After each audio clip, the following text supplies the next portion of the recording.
ദൈവ തിരുനാമത്തിന് മഹത്വമുണ്ടാവട്ടെ.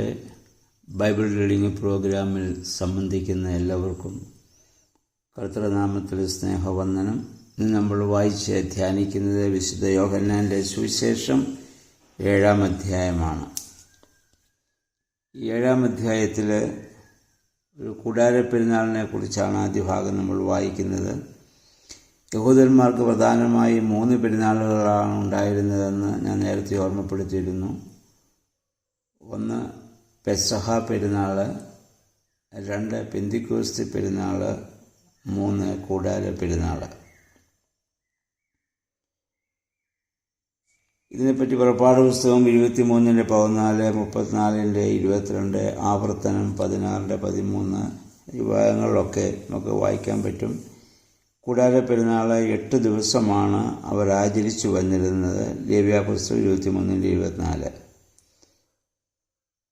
ഈ പെരുന്നാൾ കാലത്ത് ജനങ്ങൾ സ്വയം നിർമ്മിച്ച കൂടാരങ്ങളിലും പന്തലുകളിലും മലഞ്ചെരിവുകളിൽ നിർമ്മിച്ച കൂടാരങ്ങളിലുമാണ് ഇവർ പാർക്കുക.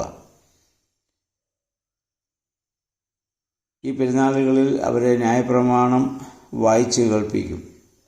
ആവർത്തനം 32-10. ശലോമോൻ ആദ്യം യെരൂശലേം ദേവാലയം പണിത് പ്രതിഷ്ഠിച്ചത് ഈ പെരുന്നാൾ കാലത്താണ്. 1 രാജാക്കന്മാരിൽ 8-2 മുതലുള്ള വാക്യങ്ങളിലൊക്കെ നമുക്കിത് കാണാൻ പറ്റും. പ്രവാസത്തിൽ നിന്ന് മടങ്ങി വന്ന ജനം നഷ്ടപ്പെട്ടു പോയ ഈ പെരുന്നാൾ പിന്നെ പുനരുദ്ധരിക്കുകയും ചെയ്തു.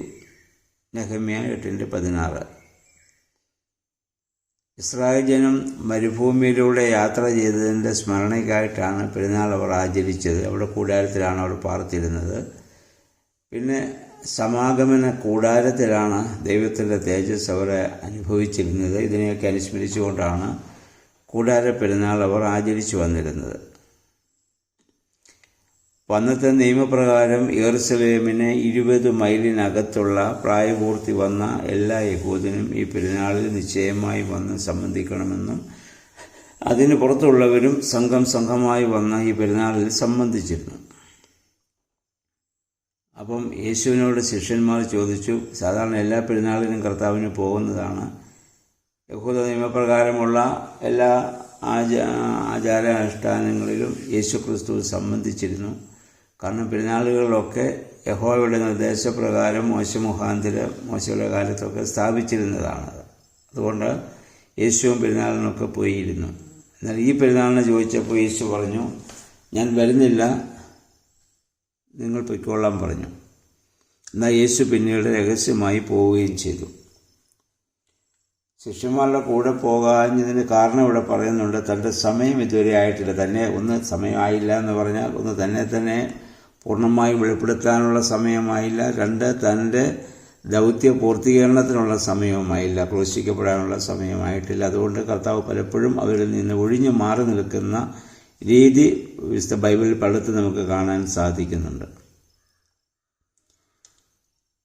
അപ്പം യേശു തമ്പുരാൻ ഇങ്ങനെ പോകാതെ ഇരുന്നത് അവൻ്റെ സഹോദരന്മാരെന്ന് പറയുന്നത് കർത്താവിൻ്റെ കസിൻസാണ്. അവർ വന്ന് യേശുവിനോട് പറയുന്നുണ്ട്, നീ സ്വയം അറിയപ്പെടണമെങ്കിൽ നീ ഈ ഗ്രാമത്തിലിരിക്കാതെ, ഗലീല എന്ന ഗ്രാമത്തിലിരിക്കാതെ നീ യെരൂശലേമിലും അങ്ങനെയുള്ള പട്ടണങ്ങളിൽ ചെന്ന് നിൻ്റെ കാര്യങ്ങളൊക്കെ നീ പറയുകയും പ്രവർത്തിക്കുകയും ചെയ്യാം. അവിടെയാണ് നിനക്ക് അംഗീകാരം ലഭിക്കുന്നത്. ഇവിടെ വായിക്കുന്നു, അവർ യേശുവിൽ വാസ്തവത്തിൽ വിശ്വസിച്ചിരുന്നില്ല. മെസ്സിഹയാണെന്ന് അവർ വിശ്വസിച്ചിരുന്നില്ല. യേശുവിൻ്റെ പുനരുദ്ധാന ശേഷമാണ് അവർ യേശുവിൽ വിശ്വസിച്ചത്. കാരണം നമ്മളൊരാളോട് അടുത്ത് ഇടപഴകുമ്പോൾ അവരെ ഒരു പരിധി വിട്ട് അംഗീകരിക്കാൻ നമുക്ക് ബുദ്ധിമുട്ടുണ്ടാവും. ഇതാണ് ശിഷ്യന്മാർക്ക്, കർത്താവിൻ്റെ സഹോദരന്മാർക്ക് സംഭവിച്ചതെന്ന് നമുക്ക് മനസ്സിലാക്കാം. അതുകൊണ്ട് യേശു തമ്പുരാൻ നേരത്തെ പറഞ്ഞത്, ഒരു പ്രവാചകൻ സ്വന്തം നാട്ടിലും സ്വന്തം ഗ്രാമത്തിലുമല്ലാതെ അംഗീകാരമില്ലാത്തവനാവുകയില്ല. യേശുവിനോടുള്ള അടുത്തുള്ള പരിചയം അവർ നേരത്തെ പറഞ്ഞു. ഇവനെ നമുക്കറിഞ്ഞുകൂടെ, ഇവൻ ജോസഫിൻ്റെ മറിയുടെ ഒക്കെ ഇതിലെ മകനല്ലേ, ഇവൻ്റെ സഹോദരന്മാർ നമ്മളോട് ഉണ്ടല്ലോ എന്നൊക്കെ യഹൂദ ജനവും യേശുവിനെ അംഗീകരിക്കാൻ ബുദ്ധിമുട്ടിയത് അതുകൊണ്ടാണ്. നമ്മൾ അറിയാത്ത പ്രദേശത്ത് നിന്ന് ഒരാൾ വരുമ്പോൾ അത് ഏതാളായാലും ആളിൻ്റെ ചരിത്രം നമുക്കറിയാൻ മേലാത്തതുകൊണ്ട് നമ്മൾ കൂടുതൽ ആളെ നമ്മൾ അംഗീകരിക്കാൻ സാധ്യത കൂടുതലാണ്.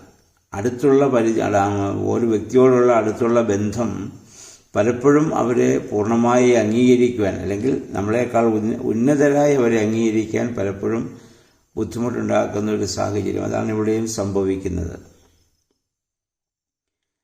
അപ്പോൾ കർത്താവ് ശിഷ്യന്മാരോട് പറയുന്നുണ്ട് അതിൻ്റെ 7-ാം വാക്യത്തിൽ, ലോകത്തിന് നിങ്ങളെ വെറുക്കാൻ സാധിക്കുകയില്ല, എന്നാൽ അതിൻ്റെ പ്രവൃത്തികൾ തിന്മയാണെന്ന് ഞാൻ സാക്ഷ്യപ്പെടുത്തുന്നത് അത് എന്നെ വെറുക്കുന്നു. കർത്താവിൻ്റെ ശിഷ്യന്മാർ മറ്റാളുകളും സഹോദരന്മാരും ഒക്കെ ലോകപരമായി ബന്ധപ്പെട്ട് ജീവിക്കുന്നത് കൊണ്ട് ലോകം അവരെ സ്നേഹിക്കുന്നു. അതിന് വ്യത്യസ്തമായി നമ്മളൊരു കാര്യം പറയുകയും പ്രവർത്തിക്കുകയും ചെയ്യുമ്പോഴാണല്ലോ ലോകം നമ്മളെ ഇത് വെറുക്കുന്നത്. അതുപോലെ തന്നെ നമ്മൾ പിശാചിനോട് ചേർന്ന് അവൻ്റെ പ്രവർത്തികൾ ചെയ്യുമ്പോൾ പിശാചിന് നമ്മളെ ഇഷ്ടമാണ്. അവനെ എതിർക്കാൻ ശ്രമിക്കുമ്പോഴാണ് പിശാച് നമ്മളെ പ്രലോഭിപ്പിക്കുകയും നമുക്ക് പരീക്ഷിക്കുകയോ അങ്ങനെയുള്ള പ്രശ്നങ്ങളിലേക്കൊക്കെ നമ്മൾ പോവുക. എന്നാൽ നമ്മളുടെ 10 മുതൽ വാക്യങ്ങൾ വായിക്കുന്നു. അവൻ്റെ സഹോദരന്മാരൊക്കെ പെരുന്നാളിന് പോയതിനു ശേഷം അവരാരും അറിയാതെ കർത്താവ് ഒറ്റയ്ക്ക് അവിടെ പോവുകയും ചെയ്തു. യേശുവിനെ അവർക്ക് അംഗീകരിക്കാനുള്ള ബുദ്ധിമുട്ട് നമ്മൾ പറഞ്ഞ അതിൻ്റെ 14-ാം വാക്യത്തിൽ വായിക്കുന്നുണ്ട്. യേശു ദേവാലയത്തിൽ ചെന്ന് പഠിപ്പിച്ചു. അപ്പോൾ അവരുടെ അതിശയം ഇതാണ്, ഇവൻ ഒന്നും പഠിച്ചിട്ടില്ലാതിരിക്കെ ഇവന് അറിവ് എവിടെ നിന്നാണ് ലഭിച്ചത്? ഇവനൊന്നും അന്നത്തെ സമൂഹത്തിൽ യേശു കാര്യമായിട്ടൊന്നും സ്കൂളിൽ പോവുകയോ അല്ലെങ്കിൽ മറ്റുള്ളവർ പഠിച്ചവരോ റാബിമാരുടെ അടുത്ത് പഠിക്കുകയോ ചെയ്തിട്ടില്ല. പൗലോസൊക്കെ പറഞ്ഞിട്ടില്ല. ഗമാലിയലിൻ്റെ കാലഘട്ടത്ത് ഏറ്റവും വലിയ ഗുരുക്കന്മാരെ കീഴിൽ പഠിച്ച ആളാണ് പൗലോസൊക്കെ. അന്ന് ഒരാളെ ഉപദേശിക്കാനും പഠിപ്പിക്കാനും ഒക്കെ പ്രാപ്തി ലഭിക്കുന്നത് അങ്ങനെയായിരുന്നു. പക്ഷേ യേശുവിൻ്റെ ഈ ഉപദേശിക്കാനുള്ള കഴിവ് ഇവന് ഇവിടുന്ന് ലഭിച്ചു. ഇവനെങ്ങും പോയിട്ടില്ല. ഒരു തച്ചൻ്റെ മകനായി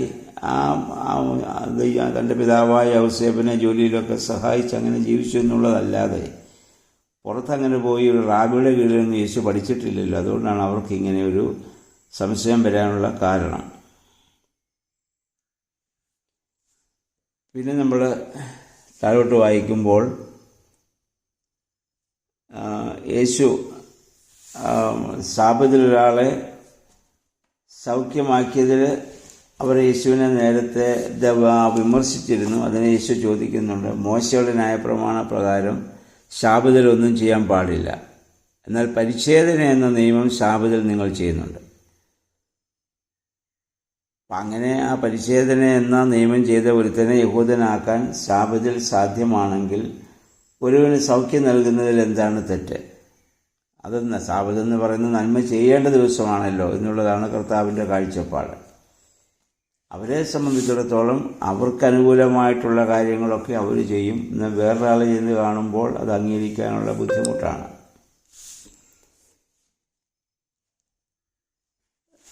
ഇനി അതിൻ്റെ 27 മുതൽ വാക്യങ്ങൾ. അവനെ അംഗീകരിക്കാനുള്ള ബുദ്ധിമുട്ട് ഇതാണ്. ഇവൻ എവിടെ നിന്ന് വരുന്നുവെന്ന് നമുക്കറിയാം, എന്നാൽ ക്രിസ്തു വരുമ്പോൾ എവിടെ നിന്നാണ് വരുന്നതെന്ന് ആരും അറിയുകയില്ല. ക്രിസ്തു ബേത്ലഹേമിൽ നിന്നാണല്ലോ എന്ന് പറഞ്ഞാൽ മശിഹ വരുന്നത് ബേത്ലഹേമിൽ നിന്നാണ്. യേശുവിൻ്റെ ജനനം ബേത്ലഹേമിൽ സംഭവിച്ചു. എന്നാൽ അത് മശിഹായുടെ ആഗമനം വളരെ പെട്ടെന്ന്, ആരും അറിയാതെ വളരെ പെട്ടെന്ന് അപ്രതീക്ഷിതമായിട്ട് ഒരാൾ വരുമെന്നുള്ള പ്രതീക്ഷയിലാണ് അവരിരുന്നത്. അതുകൊണ്ടാണ് യേശുവിനെ അവർക്ക് അംഗീകരിക്കാനുണ്ടായ, മശിഹായായിട്ട് അംഗീകരിക്കാനുള്ള ഏറ്റവും വലിയൊരു ബുദ്ധിമുട്ട് നേരിട്ടതാണ്. ഇത് ദാവീദിൻ്റെ സിംഹാസനത്തിൽ നിന്ന് അല്ലെങ്കിൽ ആ പരമ്പരയിൽ നിന്ന് വരണമെങ്കിൽ യെരുശലേമിൽ നിന്ന്, പട്ടണത്തിൽ നിന്നാണ് യേശുവിൻ്റെ വരവ് സംഭവിക്കേണ്ടത്. ബേത്ലഹേമിൽ നിന്ന് വരുമെന്ന് അവർ പ്രതീക്ഷിച്ചിരുന്നു. പക്ഷേ അത് പെട്ടെന്ന് വരേണ്ടതാണ്. അതിലതൊരു ഇങ്ങനെ ഒരു ജനനം സംഭവിച്ച് അങ്ങനെ കൊച്ചുകുട്ടിയായിട്ട് വളർന്നാണ് മശിഹ വരുന്നതെന്നല്ല അവർ വിചാരിച്ചിരുന്നത്. വളരെ വേഗം പ്രത്യക്ഷമാകുമെന്ന രീതിയിലാണ് അവർ മശിഹയുടെ ആഗമനത്തെക്കുറിച്ച് പ്രതീക്ഷിച്ചിരുന്നത്. അതുകൊണ്ടാണ് അവർക്ക് യേശുവിനെ ആ രീതിയിൽ അംഗീകരിക്കാനൊരു ബുദ്ധിമുട്ട് വരാനുള്ള കാരണവും അതാണ്. എന്നാൽ മശിഹായുടെ ആഗമനത്തിൽ അവൻ ചെയ്യേണ്ട എല്ലാ കാര്യങ്ങളും യേശു തമ്പുരാൻ ചെയ്യുന്നുണ്ട്. നല്ലതാണോ ഇല്ലയോ ഒന്ന് അംഗീകരിക്കാനോ ശ്രദ്ധിക്കാനോ അവർക്ക് സാധിക്കുന്നില്ല എന്നുള്ളതാണ്. 32 മുതലുള്ള വാക്യങ്ങളിൽ യേശു പറയുന്നു, എൻ്റെ സമയം അല്പകാലം കൂടി ഞാൻ നിങ്ങളുടെ കൂടെ ഉണ്ടാവും, അത് കഴിഞ്ഞ് ഞാൻ എൻ്റെ അച്ഛനടുത്ത് അടുത്തേക്ക് പോകും, നിങ്ങൾ എന്നെ അന്വേഷിക്കും, എന്നെ കണ്ടെത്തുകയില്ല. തൻ്റെ മരണത്തെക്കുറിച്ചും പുനരുദ്ധാനത്തെക്കുറിച്ചൊക്കെയാണ് കർത്താവ് ഇവിടെ പറയുന്നത്. ഇനി 37 മുതലുള്ള വാക്യങ്ങൾ നമ്മൾ വായിക്കുമ്പോൾ ആ പെരുന്നാളിൻ്റെ, ഈ കൂടാര പെരുന്നാളിൻ്റെ ഏറ്റവും പ്രധാനപ്പെട്ട ദിവസം യേശു തമ്പുരാൻ ദേവാലയ മുറ്റത്ത് നിന്ന് വിളിച്ചു പറയുന്നു. അതിൻ്റെ ആ പെരുന്നാളിൻ്റെ അവസാനത്തെ ദിവസം ശബ്ദം ഉയർത്തി പറഞ്ഞു, ദാഹിക്കുന്ന ഏവരും എൻ്റെ അടുത്ത് വന്ന് കുടിക്കട്ടെ, എന്നിൽ വിശ്വസിക്കുന്നവൻ്റെ ഉള്ളിൽ നിന്ന് ജീവജലത്തിൻ്റെ നദി ഒഴുകും. 6-ാം അധ്യായത്തിൽ നമ്മൾ ജീവൻ്റെ അപ്പത്തെക്കുറിച്ചാണ് ചിന്തിച്ചത് ഇന്നലെ. അത് വിശുദ്ധ കുർബാനയായിരുന്നു എന്ന് നമുക്കറിയാം. ഇവിടെ കർത്താവ് ജീവൻ്റെ ജലത്തെക്കുറിച്ചാണ് ഇവിടെ സംസാരിക്കുക. ഈ ജീവജലം ഇന്ന് കർത്താവ് ഇവിടെ ഉദ്ദേശിക്കുന്നത് പരിശുദ്ധാത്മാവിൻ്റെ ആഗമനത്തെക്കുറിച്ചും പരിശുദ്ധാത്മാവിനെക്കുറിച്ചാണ്. അതിന് 39-ാം വാക്യത്തിൽ വായിക്കുന്നു, അവൻ ഇത് പറഞ്ഞത് തന്നിൽ വിശ്വസിക്കുന്നവർ സ്വീകരിക്കാനിരിക്കുന്ന ആത്മാവിനെ പറ്റിയാണ്. അതുവരെയും ആത്മാവ് നൽകപ്പെട്ടിട്ടില്ലായിരുന്നു, എന്തെന്നാൽ അതുവരെയും മഹത്വീകരിക്കപ്പെട്ടിരുന്നില്ല. പഴയ നിയമകാലത്ത് പരിശുദ്ധാത്മാവിൻ്റെ പ്രവർത്തനങ്ങൾ നടന്നിട്ടുണ്ട്. പക്ഷേ ആ പ്രവർത്തനം താൽക്കാലികമാണ് സംഭവിച്ചിരുന്നത്. ചില പ്രത്യേക സന്ദർഭങ്ങളിൽ ചില പ്രത്യേക ആളുകളിൽ അത് വന്ന് പ്രവർത്തിച്ച് താൽക്കാലികമായി അത് പ്രവർത്തിച്ചിരുന്നു. ശിംശോനിൽ ദൈവത്തിൻ്റെ ആത്മാവ് വന്നു വീര്യപ്രവൃത്തി ചെയ്തൊക്കെ നമ്മൾ വായിക്കുന്നുണ്ട്. അത് കഴിഞ്ഞ് അതങ്ങ് അവിടെ നിന്ന് അങ്ങ് മാറ്റപ്പെടുകയാണ്. എന്നാൽ ഈ കർത്താവ് പറഞ്ഞു, ഞാൻ പോയതിനു ശേഷം പരിശുദ്ധാത്മാവ് എന്ന കാര്യസ്ഥൻ വരും, അതിനുവേണ്ടി നിങ്ങൾ കാത്തിരിക്കണം. അത് പിന്നെ പരിശുദ്ധാത്മാവ് സ്ഥിരവാസത്തിന് ഭൂമിയിൽ വരുന്നത് കർത്താവിൻ്റെ ക്രൂശമരണത്തിനും പുനരുദ്ധാനത്തിന് ശേഷം പെന്തിക്കോസ്തിയുടെ ദിവസമാണ്. അപ്പം അതുകൊണ്ട് ആ പരിശുദ്ധാത്മാവ് ഒരുവനിൽ വന്നു കഴിയുമ്പോൾ, ഒരുവൻ പരിശുദ്ധാത്മാവിനെ പ്രാപിച്ചു കഴിയുമ്പോൾ അവനിൽ വരുന്ന മാറ്റമാണ് കർത്താവ് ഇവിടെ ഉദാഹരണമായിട്ട് പറയുന്നത്. ഇനി ഞാൻ നൽകുന്ന ആ പരിശുദ്ധാത്മാവിനെ ലഭിച്ചു കഴിയുമ്പോൾ എന്ത് സംഭവിക്കും?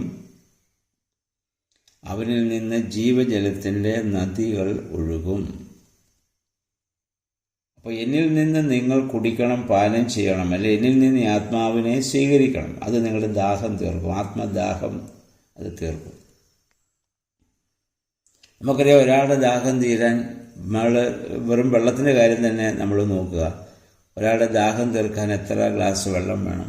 എത്ര ദാഹിച്ചിരുന്നാലും 3-4 ഗ്ലാസ് വെള്ളം നമ്മൾ കുടിച്ചു കഴിയുമ്പോൾ നമ്മുടെ ദാഹം തീരും. എന്നാൽ ഒരു നദി ഒഴുകിയാൽ എത്ര പേര് കുടിക്കും?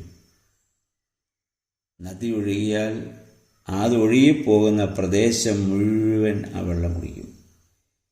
പക്ഷിമൃഗാദികളും സസ്യലതാദികൾ എല്ലാം അതിൽ നിന്ന് പാനം ചെയ്യും. എല്ലാത്തിൻ്റെയും ജീവൻ നിലനിർത്താനിടയായിത്തീരും എന്ന് പറഞ്ഞാൽ അതിൻ്റെ അർത്ഥം, ഒരാൾ ദൈവത്തിൽ നിന്ന് പരിശുദ്ധാത്മാവിനെ പ്രാപിച്ചാൽ അവൻ മുഖാന്തരം അനേകര ആത്മസംതൃപ്തി ഉണ്ടാകും. വാസ്തവത്തിൽ ഈ പരിശുദ്ധാത്മാവിനെ സ്വീകരിച്ച 12 ശിഷ്യന്മാരെ കുറിച്ചല്ലേ ലോകം മുഴുവൻ, ആ 12 ശിഷ്യന്മാർ മുഖാന്തരമാണ് ലോകം മുഴുവൻ ദൈവത്തിൻ്റെ ആ വലിയ പ്രവർത്തനം അല്ലെങ്കിൽ ക്രൈസ്തവ സമൂഹം മുഴുവൻ വളരാൻ കാരണമായിട്ട് തീർന്നത്. ഓരോ വ്യക്തിയും ഓരോ ശിഷ്യനും ചെന്ന സ്ഥലത്തെല്ലാം എന്തോ ഒരു വലിയ മാറ്റങ്ങളാണ് സംഭവിച്ചത്. സഭയെ അവർക്ക് സ്ഥാപിക്കാൻ സാധിച്ചു. 4-ാം അധ്യായത്തിൽ നമ്മൾ ചിന്തിച്ചല്ലോ, സമരിയ സ്ത്രീ എന്ന ഏക വ്യക്തി, അവൾ സമൂഹമധ്യേ പാപിനിയായിരുന്നു. പക്ഷെ അവൾ ക്രിസ്തുവിൽ നിന്ന് പാനം ചെയ്തപ്പോൾ, അല്ലെങ്കിൽ ക്രിസ്തുവിൻ്റെ വചനം കേട്ട് ആ പരിശുദ്ധാത്മാവിൻ്റെ അനുഭവം അവളിലേക്ക് വന്നപ്പോൾ ഗ്രാമം മുഴുവൻ അവൾ മുഖാന്തരം പെട്ടെന്ന് മനസ്സാന്തരപ്പെടുന്ന അവസ്ഥ ഉണ്ടായത് നമുക്കറിയാം. ഇവിടെ കർത്താവ് പറഞ്ഞല്ലോ, വിത്ത് വിതച്ചിട്ട് ഉടനെ തന്നെ കൊയ്യാൻ പാകമായ നിലമായിട്ടത് മാറി. സാധാരണ 4 മാസമാണ് അതിന് സമയമെടുക്കുക. 120 ദിവസമെങ്കിലും അതെടുക്കേണ്ടതാണ്. പക്ഷെ വളരെ പെട്ടെന്ന് അവിടെ ഫലമുണ്ടായതുപോലെ അതിനെ കർത്താവ് പറഞ്ഞു, ഒരുവൻ ക്രിസ്തുവിൽ നിന്ന് പാനം ചെയ്താൽ അവൻ മുഖാന്തരം എല്ലാവരും സംതൃപ്തമാകും.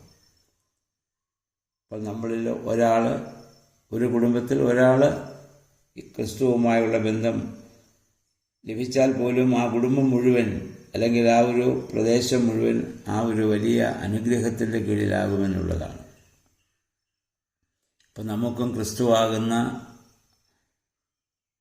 ആ അരുവിയിൽ നിന്ന് പാനം ചെയ്യുമ്പോൾ നമ്മിലൂടെ ആ അരുവി ഒഴുകി മറ്റുള്ളവർക്കും അനുഗ്രഹം ലഭിക്കാൻ, ദൈവത്തിൻ്റെ കൃപ ലഭിക്കാൻ കാരണമായിട്ട് അത് തീരേണ്ടതാണ്.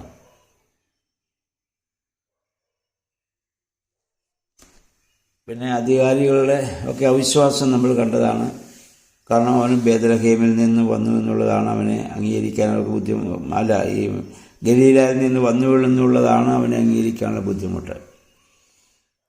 നമ്മളും ഇന്നും ഈ കാലത്തുണ്ടല്ലോ ഓരോ വ്യക്തികളെക്കുറിച്ചും നമ്മൾ ആളെ ഇത് വിലയിരുത്തുന്നത് അവൻ്റെ ജനന ജീവിത സാഹചര്യങ്ങൾ വെച്ചുകൊണ്ടാണ്.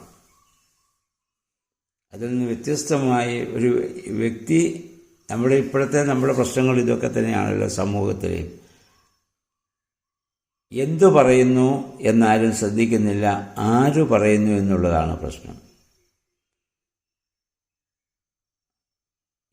നമ്മൾ ആര് പറയുന്നു എന്നതിനേക്കാൾ ആ പറഞ്ഞ ആൾ എന്താണ് പറഞ്ഞതെന്ന് ശ്രദ്ധിക്കാൻ നമുക്ക് സാധിക്കണം. യേശുവിനെ പറ്റിയതാണ്. യേശു പറഞ്ഞതിൽ അവർക്ക് അതിശയമുണ്ട്. പിന്നെ ഈ അറിവും ജ്ഞാനവും ഒക്കെ എന്താണ്, മശിഹായുടെ ആഗമനത്തിൽ സംഭവിക്കേണ്ടതൊക്കെ സംഭവിക്കുന്നുണ്ട്. പക്ഷെ ഇവനെ എങ്ങനെ നമുക്ക് മശിഹായായിട്ട് അംഗീകരിക്കാൻ പറ്റുക?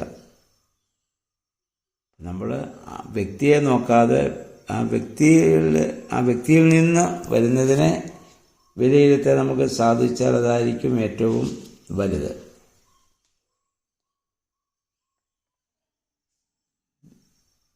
പിന്നെ 45-ാം വാക്യം നമ്മൾ വായിക്കുമ്പോൾ, പെരുന്നാൾ കഴിഞ്ഞ് ഇവരൊക്കെ തിരിച്ചു ചെല്ലുമ്പോൾ പുരോഹിത പ്രമുഖന്മാരും പരിസേയരും യേശുവിനോട് അവരോട് ചോദിക്കുന്നുണ്ട്, നിങ്ങൾ എന്താണ് അവനെ പിടിച്ചുകൊണ്ട് വരാഞ്ഞെന്ന്. അവർ പറഞ്ഞു, അവൻ്റെ സംസാരം കേട്ടപ്പോൾ നമുക്ക് അവനെ ബന്ധിക്കാനൊന്നും തോന്നിയില്ല. അത്രമാത്രം ആത്മനിർവോടെയായിരുന്നു യേശുവിൻ്റെ സംസാരം എന്നുള്ളതാണ്. കാരണം അവനെ ഖണ്ഡിക്കാൻ ആർക്ക് സാധിക്കുന്നില്ല. ജ്ഞാനം കൊണ്ടോ അറിവ് കൊണ്ടോ വിവേകം കൊണ്ടോ നിയമം കൊണ്ടോ ഒന്നും യേശുവിനെ ആർക്കും തോൽപ്പിക്കാൻ സാധിക്കുന്നില്ല. അപ്പോൾ അവനെ എങ്ങനെയും പിടിക്കണമെന്നൊക്കെ പറഞ്ഞപ്പം നിക്കോദീമോസ് അവരോട് ചോദ്യം ചോദിക്കുന്നുണ്ട്. അതിൻ്റെ 50 മുതലുള്ള വാക്യങ്ങളിൽ, ഒരുവന് പറയാനുള്ളത് ആദ്യം കേൾക്കാതെയും അവൻ എന്താണ് ചെയ്യുന്നതെന്ന് അറിയാതെയും അവനെ വിധിപ്പാൻ നമ്മുടെ നിയമം അനുവദിക്കുന്നുണ്ടോ? അദ്ദേഹം നിയമജ്ഞനാണല്ലോ, അവളുടെ റാബിയായിരുന്നു. നമുക്കറിയാം, രാത്രിയിൽ യേശുവിനെ യോഹന്നാന്റെ സുവിശേഷം 3-ാം അധ്യായത്തിൽ നമ്മളെന്നത് ഈ നിക്കോദീമോസിനെ അവിടെ കണ്ടതാണ്. അന്ന് അദ്ദേഹം ഭയപ്പെട്ടാണ്, റാബിമാരെയൊക്കെ ഭയപ്പെട്ട് ഈ രാത്രിയിൽ യേശുവിനെ കാണാൻ വന്നു. യേശുവിനെ കണ്ടതിന് ശേഷം നിക്കോദീമോസിൽ വരുന്ന മാറ്റം ഇതാണ്. അദ്ദേഹം പറഞ്ഞു, അങ്ങനെ ന്യായമില്ലാത്ത രീതിയിൽ അവനെ എങ്ങനെയാണ് നമുക്ക് വിധിക്കാൻ പറ്റുന്നത്? അവൻ്റെ വായിൽ നിന്ന്, അല്ലെ അവനെ ചോദ്യം ചെയ്യാതെ കൊണ്ട്, അല്ലെങ്കിൽ അവനിൽ നിന്ന് അറിയാതെ കൊണ്ട് നമ്മൾ വെറുതെ അവനെ ന്യായം വിധിക്കുന്നത് ശരിയാണോ എന്ന് നിക്കോദീമോസ് ചോദിക്കുന്നുണ്ട്. ഇതിനുശേഷം നമ്മൾ നേരത്തെ ചിന്തിച്ച പോലെ കർത്താവിൻ്റെ ക്രൂശുമരണ സമയത്തും ആ കർത്താവിനോട് ചേർന്ന് കർത്താവിൻ്റെ ഭൗതിക ശരീരം ചോദിച്ചു വാങ്ങി അരിമത്യക്കാരൻ ജോസഫിനോട് ചേർന്ന് കർത്താവിനെ സംസ്കരിക്കുവാൻ തക്കവണ്ണമുള്ള ധൈര്യം പ്രാപിച്ച മനുഷ്യനായി മാറി. ഇവർ പറയുന്നുണ്ട്. അപ്പോൾ അവർ നിക്കോദീമോസിനോട് അവർ പറഞ്ഞു, പ്രവാചകന്മാര് ഗലീലയിൽ നിന്നാണോ വരുന്നത്? അവരൊക്കെ യെരുശലേമിൽ നിന്ന് വരണമെന്നാണല്ലോ പറയുന്നത് എന്നൊക്കെ അവർ ചോദിക്കുന്നുണ്ട്. പക്ഷെ ഗലീലയിൽ നിന്നും പ്രവാചകന്മാരൊക്കെ ഇവിടെ വന്നിട്ടുണ്ട്. പല പ്രവാചകന്മാരും ഗലീലയിൽ നിന്ന് വന്നവരായിട്ടുള്ളവരുണ്ട്. ഒന്ന് യോന ഗലീലക്കാരനായിരുന്നു. ഏലിയ, ഹോശയ, നാഹൂം ഇവരെല്ലാം ഗലീലക്കാരായിരുന്നു. അപ്പോൾ അവർ എവിടെ നിന്നു വന്നു എന്നതിന് അവർ പാരമ്പര്യമായിട്ട് വിശ്വസിച്ചിരുന്ന, കാരണം ഗലീല പ്രാധാന്യം കുറഞ്ഞ ഒരു സ്ഥലമാണ്, ഇവരൊരു ഗ്രാമം മാത്രമാണ്. ഇന്ന് നമ്മൾ അങ്ങനെയുള്ള ഓരോ സ്ഥലത്തെ നമ്മുടെ മനസ്സിലുള്ള ഭാവന അനുസരിച്ചാണ് അതിന് നമ്മൾ അംഗീകാരം കൊടുക്കുക. അത് മാറിയിട്ട് അതാ ഞാൻ പറഞ്ഞ ആരാണെന്നോ എവിടെ നിന്നെന്നോ എന്നതിനേക്കാളുപരി ആ വ്യക്തിയെ നമ്മൾ വിലയിരുത്തുന്ന ആൾ എന്ത് പറയുന്നു, എന്ത് പ്രവർത്തിക്കുന്നു, എങ്ങനെ ജീവിക്കുന്നു എന്ന് മനസ്സിലാക്കിയിട്ട് വേണം. അപ്പോൾ ഈ 7-ാം അധ്യായത്തിൽ കർത്താവിൻ്റെ ജീവിതത്തിലെ ഒരു പ്രധാനപ്പെട്ട ഭാഗമാണിത്. കർത്താവിൻ്റെ സഹോദരന്മാർ പോലും കർത്താവിൽ വിശ്വസിച്ചില്ല.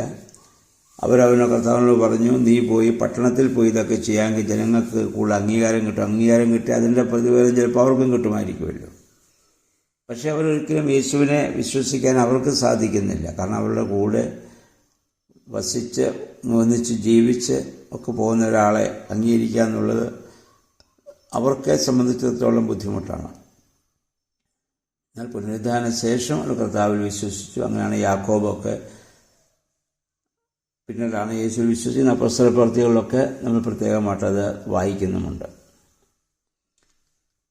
അപ്പോൾ ഇന്നത്തെ ഇതിലെ പ്രധാന ചിന്ത കർത്താവ് പറഞ്ഞതാണ് ജീവജലത്തിൻ്റെ നദി. ക്രിസ്തുവിൽ നിന്ന് പാനം ചെയ്യുമ്പോൾ നമുക്ക് ജീവജലത്തിൻ്റെ നദിയായിട്ട് മാറാൻ സാധിക്കും. ദൈവവചനം നമ്മൾ വായിക്കുക, ധ്യാനിക്കുക, ചിന്തിക്കുക. അത് ജീവജലത്തിൻ്റെ പാനമാണ്. ജീവജലം നമ്മൾ അത് കുടിക്കുന്നതിന് തുല്യമാണ്. ഈ വചനം നമ്മിൽ വസിക്കുമ്പോഴാണ് നമ്മിൽ നിന്ന് ജീവജലത്തിൻ്റെ നദി ഒഴുകുന്ന, നന്മകൾ ഒഴുകുക, മറ്റുള്ളവരെ തൃപ്തിപ്പെടുത്താൻ നമുക്ക് സാധിക്കുക, ആ രീതിയിൽ ചിന്തിക്കാനും പ്രവർത്തിക്കാനും നമുക്ക് സാധിക്കുന്നത്. അതുകൊണ്ട് നിരന്തരം ദൈവവചനത്തിൽ വായിച്ച് ധ്യാനിക്കുന്ന അനുഭവം നമ്മുടെ ജീവിതത്തിലുണ്ടാവണം. അല്ലാതെ ബൈബിൾ വായിക്കാൻ വേണ്ടി മാത്രം നമ്മൾ ഏതെങ്കിലും അധ്യായം എടുത്ത് വായിച്ചു എന്ന് തൃപ്തിപ്പെട്ട് മടങ്ങിപ്പോവുകയല്ല വേണ്ടത്. അതിനെപ്പറ്റി ചിന്തിക്കണം. അപ്പോഴാണ് പരിശുദ്ധാത്മാവ് നമ്മുടെ ഹൃദയങ്ങളിൽ ഇടപെടുന്നത്. ദൈവം നമ്മളോട് നേരിട്ട് സംസാരിക്കുന്ന അനുഭവം ഉണ്ടാകും. പ്രകാരം ഒരു അനുഭവത്തിലേക്ക് വരുവാൻ നമ്മുടെ ബൈബിൾ റീഡിംഗ് പ്രോഗ്രാം നമ്മെ സഹായിക്കട്ടെ. ഇന്ന് പകൽക്കാലം 7-ാം അധ്യായം പല പ്രാവശ്യം വായിച്ച് ധ്യാനിക്കുക. ദൈവത്തിൻ്റെ പരിശുദ്ധാത്മാവ് അതിന് നമ്മെ സഹായിക്കട്ടെ. നല്ലൊരു ശുഭദിനം ആശംസിക്കുന്നു. ദൈവനാമം മാത്രം മഹത്വപ്പെടട്ടെ.